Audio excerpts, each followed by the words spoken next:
Guys হাঁসের মাংস, দেশি হাঁস, দেশি হাঁসের মাংস দিয়ে আজকে খুব সুন্দর চিলি চিকেন, গরুর গোশত দিয়ে খুব সুন্দর আমরা খাচ্ছি। এই যে আলামিন, এই যে এটা কিন্তু আলামিনের বই দিছে। সবাই বাবির জন্য দোয়া করবেন, বাবি যেন। গাইস অনেক ব্যস্ততা আছে।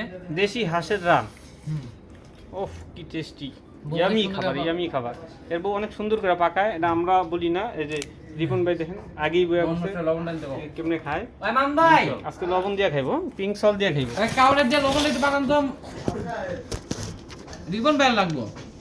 তো গাইস আমরা এখন খাবো। চামড়া খাবেন না, চামড়া মিলি আপনারা, আমি বলছি আপনারা চামড়া খাবো না। চামড়া এই যে গলাগুলো আমি ছোট তো বড় হয়েছি চামড়া খাইয়া।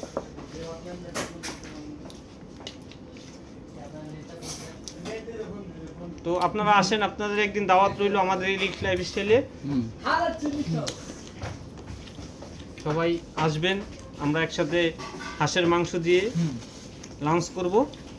আসেন সবাই, আমি বাসাতে রান্না করে নিয়ে আসবো। আমার বউ অনেক সুন্দর ফ্রাইড রাইস রান্না করে। এটা বউরে দেয়, এটা হু দেয়, বউরে পাম দিল, কারণ আজকে 27 তারিখ তো। হ্যাঁ গোনাইছে। হ্যাঁ গাইস, কি অবস্থা সবার? আজকে আমরা লাঞ্চের ব্লগ নিয়ে চলে আসছি। রিপন ভাই এখন খাবে, আজকে গরু নিয়ে আসছে। ভাই তরকারি কি এটা? গরু গরু গরু। তারপরে এই যে আমাদের ভাবি আলামিনের বউ চিলি চিকেন দিয়েছে।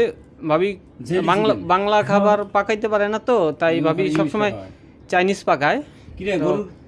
আমাদের সৌভাগ্য যে আমরা এরকম একটা ভাবি পাইছি। ভাবি পাই আমরা আসলেই খুবই সুখী, খুব ভালো। আমরা এখন খাবো। আর একজনে